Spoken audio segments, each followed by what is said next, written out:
ಅವಾಗ್ನಿಕ ಹೆಂಗಾಗ್ತದೆ? ಒಳಗಡೆ ಮುಚ್ಚಿಬಿಟ್ಟಿದ್ರೆ ಅವಾಗ್ನಿಕ ಆಗ್ತದೆ. ಇದು ಕಣ್ಣು ಮುಂದೆ ಇರೋಂತಾನೆ ಎಲ್ಲಿ ಅವಾಗ್ನಿಕವಾಗಿದೆ? ನಮಸ್ಕಾರ ಎಲ್ಲರಿಗೂ. ಈ ಹಿಂದೆ ಈ ಒಂದು ವಿಚಾರ ಸಂಬಂಧಪಟ್ಟಂತೆ ಏನು ಮಾಧ್ಯಮದಲ್ಲಿ ಮತ್ತು ಪತ್ರಿಕೆಗಳಲ್ಲಿ ವರದಿಯಾಗಿತ್ತು, ಈ ಒಂದು ಕಾಮಗಾರಿ ಅಂದ್ರೆ ಚರಂಡಿ ನಿರ್ಮಾಣ ಕಾಮಗಾರಿ ನಮ್ಮ ನಿರ್ಮಿತಿ ಕೇಂದ್ರದ ಸಹಯೋಗದಿಂದ ಇದು ಇಂಪ್ಲಿಮೆಂಟೇಷನ್ ಆಗ್ತಾ ಇದೆ. ಮೊನ್ನೆ ದಿನ ಇದರಲ್ಲಿ ಮಾಧ್ಯಮದಲ್ಲಿ ಅವೈಜ್ಞಾನಿಕವಾಗಿ ನಿರ್ಮಾಣ ಮಾಡಲಾಗಿದೆ ಅಂತ ಹೇಳಿ ಸುದ್ದಿ ಮಾಧ್ಯಮದಲ್ಲಿ ಪ್ರಕಟ ಆಗಿತ್ತು. ಸೊ ಹಾಗಾಗಿ ಈ ದಿನ ಇದನ್ನ ಸ್ಥಳ ಪರಿಶೀಲನೆ ಮಾಡಿ ಮತ್ತೆ ಇಲ್ಲಿನ ನಾಗರಿಕರಿಗೆ ಅನುಕೂಲವಾಗುವಂತ ರೀತಿಯಲ್ಲಿ ಹೇಗ್ ಮಾಡಬೇಕು ಅನ್ನೋದ್ರ ಬಗ್ಗೆ ಬಂಧುಗಳೇ ನಮಸ್ಕಾರ. ನಿಮ್ಮ ಐಡಿಯಾ ವೆಂಕಟೇಶ್ ಕೋಟೆ. ಬಂಧುಗಳೇ, ದಯಮಾಡಿ ಈ ವಿಡಿಯೋವನ್ನು ಸ್ಕಿಪ್ ಮಾಡದೆ ಕೊನೆವರೆಗೂ ನೋಡಬೇಕು ಅಂತೇಳಿ ನನ್ನೊಂದು ಮನವಿ. ಎಚ್ ಡಿ ಕೋಟೆ ಟೌನಿನ ಸ್ಟೇಡಿಯಂ ಬಡಾವಣೆಯಲ್ಲಿ ಮಾನ್ಯ ಶಾಸಕರ ಅನುದಾನದಲ್ಲಿ 1,30,00,000 ವೆಚ್ಚದಲ್ಲಿ ಡ್ರೈನೇಜ್ ಕಾಮಗಾರಿ ನಡೀತಾ ಇದೆ. ಮಾನ್ಯ ಶಾಸಕರು ಈ ಹಿಂದೆ ಈ ಒಂದು ಬಡಾವಣೆಗೆ ಭೇಟಿಯನ್ನು ಕೊಟ್ಟಂಥ ಸಂದರ್ಭದಲ್ಲಿ ಸಾರ್ವಜನಿಕರ ಆಹ್ವಾನಿನ ಮೇರೆಗೆ ಇದು ತುಂಬ ಅವ್ಯವಸ್ಥೆಯಿಂದ ಕೂಡಿದೆ, ಡ್ರೈನ್ ಆದರೂ ನಮಗೆ ಕಲ್ಪಿಸ್ಕೊಡಿ ಅಂತ ಕೇಳಿದಂಥ ಸಂದರ್ಭದಲ್ಲಿ ಎಲ್ಲ ವಾರ್ಡ್ಗಳನ್ನು ಬದಿಗಿಟ್ಟು ಈ ವಾರ್ಡ್ಗೆ ಅನುದಾನವನ್ನು ಕೊಟ್ಟಿದ್ದಾರೆ. ಅದು ಶ್ಲಾಘನೀಯ. ಅಂದರೆ ಮಾನ್ಯ ಶಾಸಕರಿಗೆ ಅಥವಾ ಯಾವುದೇ ಜನಪ್ರತಿನಿಧಿಗೆ ತನ್ನ ಕ್ಷೇತ್ರವನ್ನು ಅಭಿವೃದ್ಧಿ ಮಾಡಬೇಕು ಅಂತ ಆಸೆ ಇರುತ್ತೆ. ಅದರಲ್ಲಿ ಸಿಗೋವಂಥ ಅಷ್ಟು ಅನುದಾನದಲ್ಲಿ ನೆಸೆಸಿಟಿ ಇರೋ ಕಡೆ ಅದನ್ನು ಉಪಯೋಗ ಮಾಡಿರ್ತಾರೆ. ಅದರಲ್ಲಿ ಮಾನ್ಯ ಶಾಸಕರು ಕೂಡ ಮಾಡಿದ್ದಾರೆ. ಅದಕ್ಕೆ ನಾವು ಅನಂತ ಧನ್ಯವಾದಗಳನ್ನು ಅರ್ಪಿಸ್ತೀವಿ ಅವ್ರಿಗೆ. ಏನು ನಿನ್ನೆ ಮೊನ್ನೆಯಿಂದ ಸೋಷಿಯಲ್ ಮೀಡಿಯಾ ಮತ್ತು ಪತ್ರಿಕಾ ಮಾಧ್ಯಮದಲ್ಲಿ ಕೆಲವು ವಿಷಯ ಚರ್ಚೆ ಆಗ್ತಿದೆ. ನಾನು ಈ ಬಡಾವಣೆಗೆ ಭೇಟಿಯನ್ನು ಕೊಟ್ಟಂಥ ಸಂದರ್ಭದಲ್ಲಿ ಕೆಲವು ಕಡೆ ಅವೈಜ್ಞಾನಿಕವಾದಂಥ ಕಾಮಗಾರಿಯನ್ನು ನಿರ್ಮಿತಿ ಕೇಂದ್ರ ಏನು ಗುತ್ತಿಗೆಯನ್ನು ಪಡೆದಿದ್ದಾರೆ, ಅದೊಂದು ಸರ್ಕಾರದ ಅನುದಾನಿತ ಸಂಸ್ಥೆ. ಅವರು ಗುತ್ತಿಗೆಯನ್ನು ಪಡೆದಿದ್ದಾರೆ, ಅವರು ನಿರ್ಮಿಸ್ತಾ ಇದ್ದಾರೆ. ಆ ರೀತಿ ನಾನು ಅವರನ್ನು ಮತ್ತು ಮುಖ್ಯಾಧಿಕಾರಿಗಳನ್ನು, ಈ ವಾರ್ಡಿನ ಸದಸ್ಯರಾದ ರಾಜಣ್ಣವ್ರನ್ನ ಕರೆದು ನೋಡಿ ಇದು ಈ ರೀತಿ ಡ್ರೈನ್ ಮಾಡಿದಂಥ ಸಂದರ್ಭದಲ್ಲಿ ಅತಿ ಹೆಚ್ಚಾಗಿ ಮೇಲ್ಗಡೆಯಿಂದ ನೀರು ಬರುತ್ತೆ. ಹೆಚ್ಚು ಕಡಿಮೆ ಒಂದು 10 ಕಿಲೋಮೀಟ್ರಷ್ಟು ವ್ಯಾಪ್ತಿ ಇದೆ ಇದು ಒಳಗಡೆ ಡ್ರೈನ್ಗಳು. ಅಂಥ ಡ್ರೈನು ಒಂದೇ ಕಡೆ ಬಂದಂಥ ಸಂದರ್ಭದಲ್ಲಿ ಪಾಸ್ ಆಗಲಿಕ್ಕೆ ತುಂಬ ಕಷ್ಟ ಆಗುತ್ತೆ. ಇಲ್ಲಿ 2 ಅಡಿ ಡ್ರೈನ್ಗಿಂತ 3 ಅಡಿ ಡ್ರೈನ್ ಮಾಡಿದ್ರೆ ಭಾಳ ಉತ್ತಮ ಅಂಥೇಳಿ ನಾನು ಅವ್ರಿಗೆ ಸಜೆಷನನ್ನು ಕೊಟ್ಟಿರ್ತೀನಿ. ಆದರೆ ಅವರು ನಮ್ಮಲ್ಲಿ ಕ್ವಾಂಟಿಟಿ ಕಡಿಮೆ ಇದೆ, ಹಾಗಾಗಿ ನಾವು 2 ಅಡಿ ಡ್ರೈನ್ ಮಾಡ್ತೀವಿ ಅಂತ ಮಾಹಿತಿಯನ್ನು ನೀಡಿರ್ತಾರೆ. 2 ಅಡಿ ಡ್ರೈನು ಎಲ್ಲಿ ಅವಶ್ಯಕತೆ ಇದೆ ಅಲ್ಲಿ ಮಾಡಲಿ, ಎಲ್ಲಿ ಅವಶ್ಯಕತೆ ಇದೆ ಅಲ್ಲಿ 3 ಅಡಿ ಡ್ರೈನ್ ಮಾಡಲಿ ಅಂತ ನಾನು ಅವ್ರಿಗೆ ಪ್ರಸ್ತಾಪವನ್ನು ಇಟ್ಟು ಸರಿ 2 ಅಡಿ ಡ್ರೈನ್ ಮಾಡ್ತೀನಿ ಅಂತೇಳಿ ಅವರು ಒಪ್ಕೊಂಡು ನಮಗೆ ಕಳಿಸ್ಕೊಟ್ಟಿರ್ತಾರೆ. ಅದರಂತೆ ನಾವು ಇನ್ನೊಂದು 2-3 ದಿನ ಬಿಟ್ಟು ಇಲ್ಲಿನ ಸಾರ್ವಜನಿಕರು ನಮ್ಮ ಹತ್ರ ದೂರು ಕೊಡ್ತಾರೆ, ನೀವು ಹೇಳೋಗಿದ್ದೇ ಬೇರೆ, ಅವ್ರು ಮಾಡ್ತಾರೆ ಕೆಲಸನೇ ಬೇರೆ. ನಾವು ಅಲ್ಲಿಗೆ ವಿಸಿಟ್ ಮಾಡಿದಂಥ ಸಂದರ್ಭದಲ್ಲಿ 10 ಕಿಲೋಮೀಟ್ರ್ ವ್ಯಾಪ್ತಿಯೊಳಗಡೆ ಇರುವಂಥ ನೀರು 1.5 ಡ್ರೈನಲ್ಲಿ ಹೇಗೆ ಹೋಗಲಿಕ್ಕೆ ಸಾಧ್ಯ ಅಂತೇಳಿ ನಾನು ಪ್ರಶ್ನೆಯನ್ನು ಮಾಡಿರ್ತೀನಿ. ಜೊತೆಗೆ ನೀವು 1.5 ಕೋಟಿಯನ್ನು ಇಲ್ಲಿ ವೆಚ್ಚ ಮಾಡಲಿಕ್ಕೆ ನೀವು ತಯಾರು ಮಾಡಿರುವಂಥ ನಕ್ಷೆಯನ್ನು ಕೊಡಿ.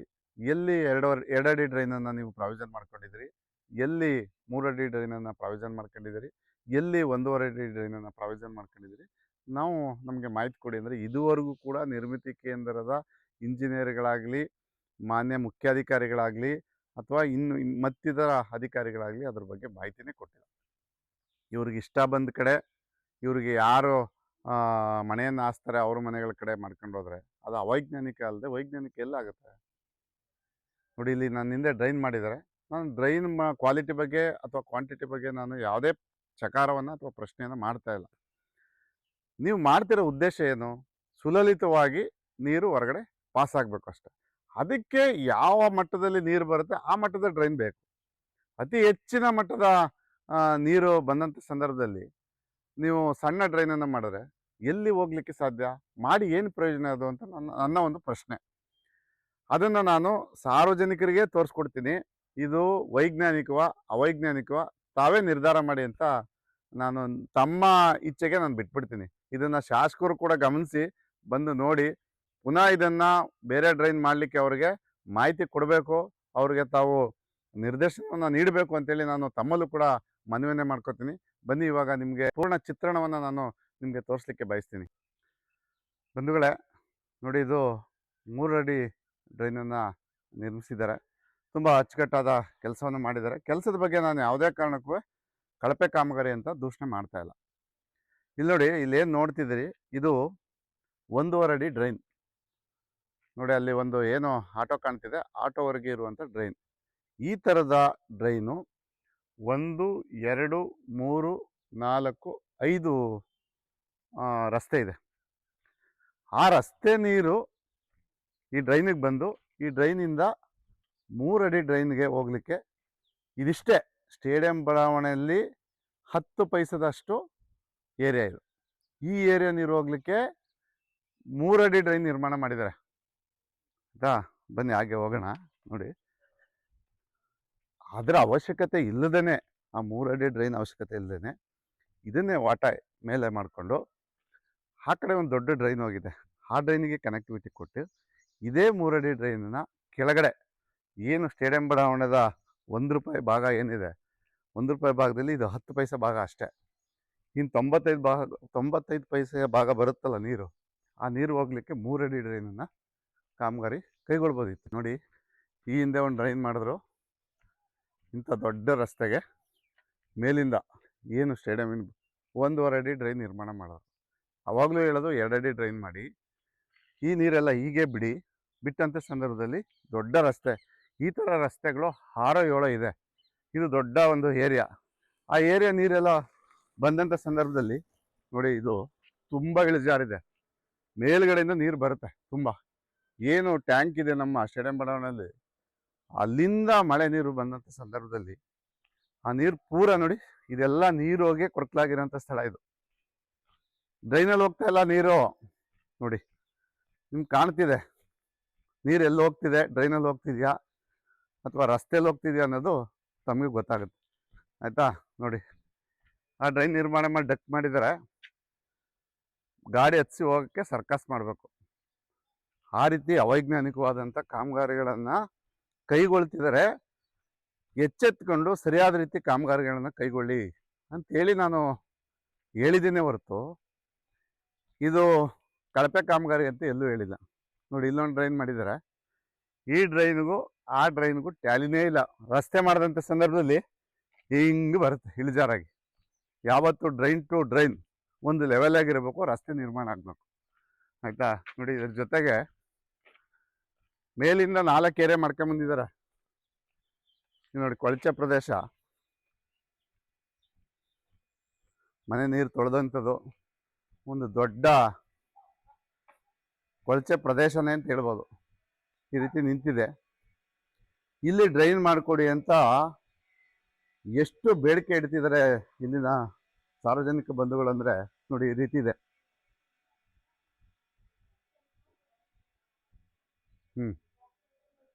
ಈ ರಸ್ತೆ ಬಿಟ್ಬಿಟ್ರು. ಅವ್ರು ಹೇಳ್ತಿದ್ದಾರೆ, ನಮಗೆ ತುಂಬ ನೆಸೆಸಿಟಿ ಇರೋ ಅಂಥ ಕಡೆ ನಾವು ಕೊಳಚೆ ನಿರ್ಮೂಲನಾ ಪ್ರದೇಶ ಮಾಡ್ತಿದ್ದೀವಿ, ಅಲ್ಲಿ ಸೊಳ್ಳೆ ಇನ್ನಿತರ ಕ್ರಿಮಿಕೀಟಗಳು ಇಂದ ರೋಗ ರುಜಿನಗಳು ಬರಬಾರ್ದು ಅಂತೇಳಿ ನಾವು ಸುಸಜ್ಜಿತವಾದ ಪ್ಲ್ಯಾನಬಲ್ ಆದಂಥ ಒಂದು ಕೆಲಸವನ್ನು ಕೈಗೊಳ್ತಿದ್ದೀವಿ ಅಂತ ಹೇಳ್ತಿದ್ದಾರೆ. ನೋಡಿ, ಇಷ್ಟು ದಿನ ನಾನು ಕ್ವಾಲಿಟಿ ಅಥವಾ ಕ್ವಾಂಟಿಟಿ ಬಗ್ಗೆ ನಾನು ಮಾತಾಡೇ ಇರಲಿಲ್ಲ.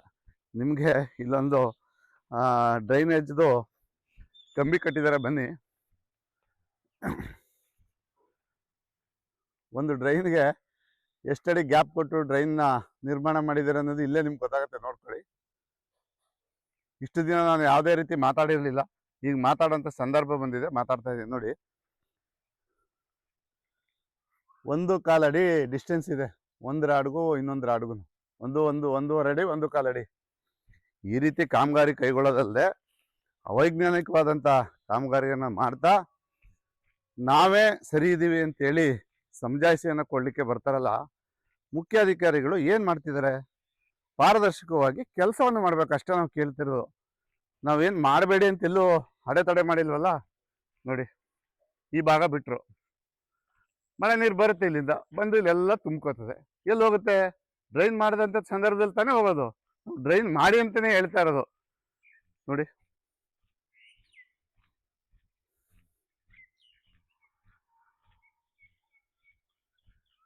ಇಷ್ಟು ದೊಡ್ಡ ಒಂದು ರಸ್ತೆ, ಇದು ಒಂದೇ ರಸ್ತೆ ಅಲ್ಲ, ಪಕ್ಕದಲ್ಲಿ ಇದು ಈ ಥರದ್ದು ಇನ್ನೂ 5ರಿಂದ 6 ರಸ್ತೆ ಇದೆ.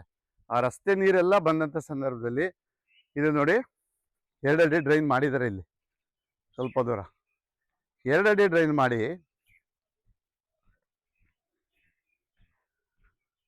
ಆ ಡ್ರೈನ್ ಕನೆಕ್ಟಿವಿಟಿ ಎಲ್ಲಿ ಕೊಟ್ಟಿದ್ದಾರೆ ಗೊತ್ತಾ?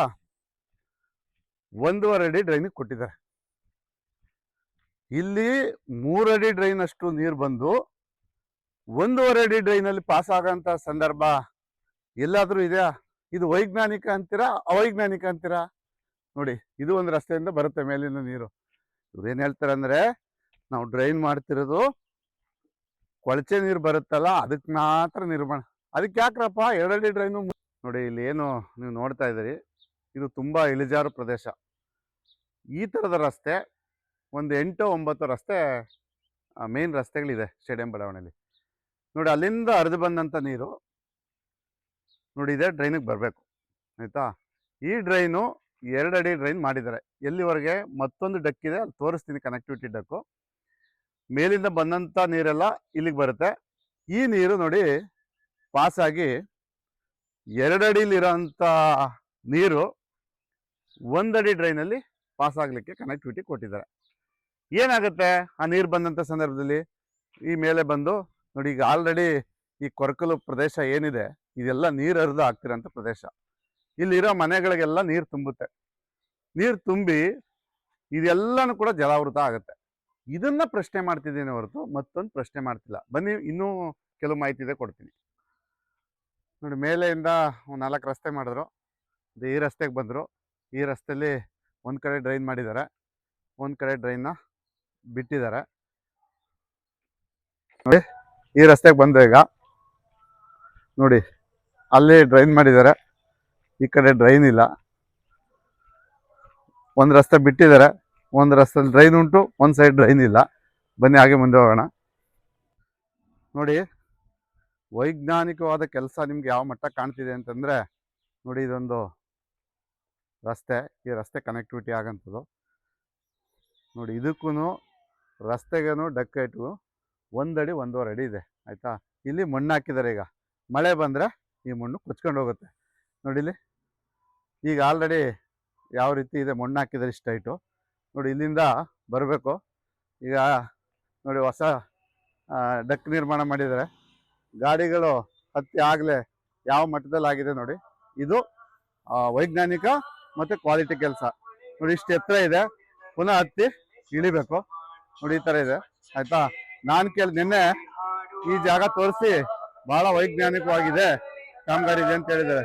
ನಾನು ಅದ್ರ ಬಗ್ಗೆ ಪ್ರಶ್ನೆ ಮಾಡ್ತೀನಿ. ನೋಡಿ, 2 ಅಡಿ ಡ್ರೈನ್ ಬಂತ.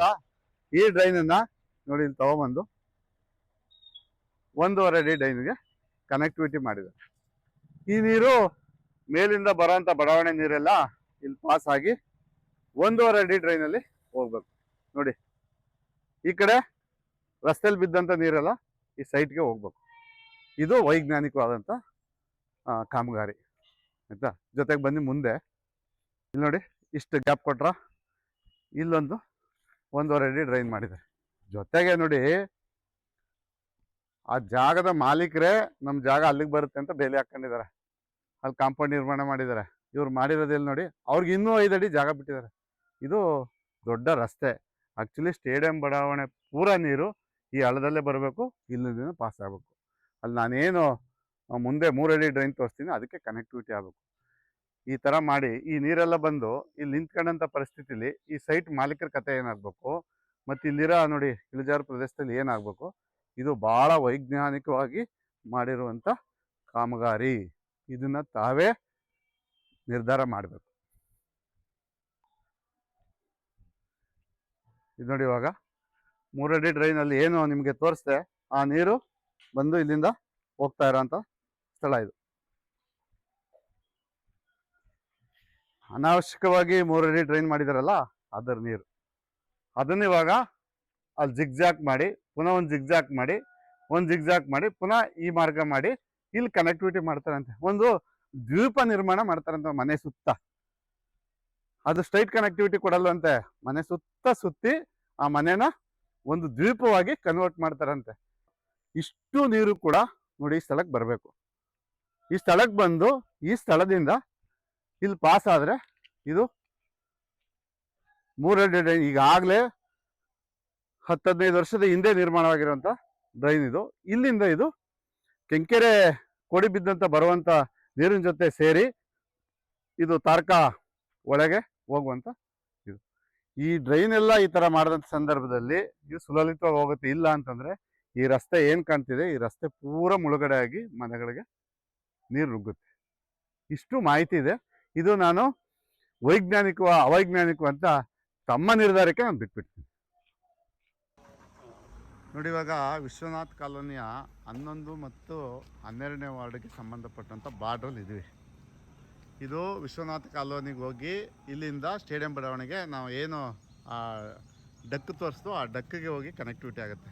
ಇದು ಬೋವಿ ಕಾಲೋನಿ ಕನೆಕ್ಟಿವಿಟಿ ಆಗುತ್ತೆ. ಇದು ಪೊಲೀಸ್ ಸ್ಟೇಷನ್ ಮುಖಾಂತರ ಮೇನ್ ರಸ್ತೆ ಕನೆಕ್ಟಿವಿಟಿ ಆಗುತ್ತೆ. ಇದು ಶ್ರೀ ರಾಮ ಮಂದಿರದಿಂದ ಕೋರ್ಟ್ ರಸ್ತೆ ಕನೆಕ್ಟಿವಿಟಿ ಆಗುತ್ತೆ. ಇಲ್ಲಿ ಈ ಡಕ್ಕು ಈ ವ್ಯವಸ್ಥೆಗೆ ಬಂದು 4ರಿಂದ 5 ತಿಂಗಳಾಗಿದೆ. ಮಾನ್ಯ ಮುಖ್ಯಾಧಿಕಾರಿಗಳಿಗೆ ನೋಡ್ರಿ, ಇದು ಎಸೆನ್ಷಿಯಲ್ ಇರೋಂಥ ಸ್ಥಳ, ಸ್ಥಳೀಯ ಸಂಸ್ಥೆ, ನಮಗೆ ಅವಶ್ಯಕತೆ ಇರುವಂಥ ಕೆಲಸ ಮಾಡ್ಕೊಳ್ಳಿಕ್ಕೆ ಕಂದಾಯ ಕಟ್ಟುವಂಥದ್ದು. ದಯಮಾಡಿ ಇದು ಶೀಘ್ರವಾಗಿ ಕ್ರಮ ಕೈಗೊಳ್ಳಿ ಅಂತೇಳಿ 3-4 ತಿಂಗಳಾಗಿದೆ.